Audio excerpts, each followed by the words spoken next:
हाणे जो था थर्ड नंबर ते लाइक 2/7 प्लस 5/2।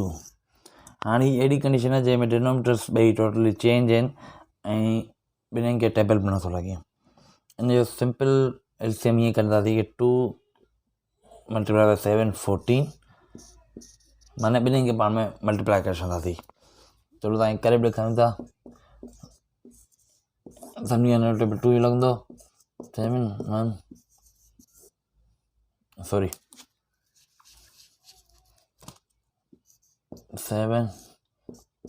1 2 7 14। अगेन 14 से 7 टेबल 2 टाइम लगो, 2 × प्लस 7 टाइम लगो 2 टेबल 14 ते 7 × 5, 2 2 4 प्लस 7 5 35/14।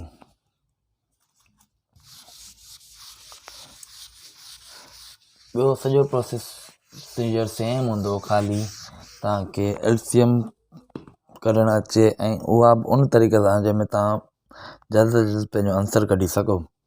छो जीअं त पाण MCQs ईंदा आहिनि त MCQs में पाण वटि एतिरो टाइम कोन हूंदो आहे जो पाण माने हर क्वेश्चन खे वेही करे सॉल्व कयूं, त पाण खे हुनजो डायरेक्ट आंसर कढण जो तरीक़ो अचणु खपे। हाणे हिकिड़ो टर्म अचे थो पाण ॾे जंहिंमें हिकिड़े जे हेठां डिनोमिनेटर आहे, ॿिए जे हेठां डिनोमिनेटर आहे ई कोन। ठीकु आहे, हाणे छा कयूं, जिन हेठां डिनोमिनेटर कोन्हे उन हेठां सम्झो 1 आहे। सवली थी वई। हाणे टेबल हिक ॿिए लॻे थो, 7 एलसीएम अची वेंदी न मुंहिंजी, तव्हां कढंदा त 7 ते 7 टेबल 1 टाइम 1 × 2 प्लस 1 जो टेबल 7 ते 7 टाइम 7 × 5। अॻियां सॼो प्रोसेस सेम थो अचे, 2 1 2 प्लस 35/7 that is 37/7। अॻियां सॼो प्रोसेस सेम थो अचे, ख़ाली तव्हांखे एलसीएम कढणु ईंदी हुजे। उन खां पोइ हर क्वेश्चन खे सॉल्व करण जो तरीक़ो एडिशन में सेम ई आहे। प्रॉब्लम ख़ाली तेसिताईं ईंदी जेसिताईं तव्हांखे एलसीएम कढणु कोन थी अचे। हाणे पाण 2 कैटेगरियूं पढ़ियोसीं। हिकिड़ो त जंहिंजा डिनोमिनेटर सेम आहिनि, मिसाल 5 त हिन जी एलसीएम निकिरंदी 5।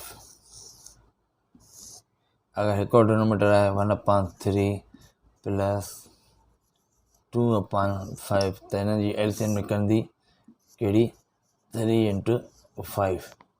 ॿिन्ही खे मल्टीप्लाई करे छॾंदा।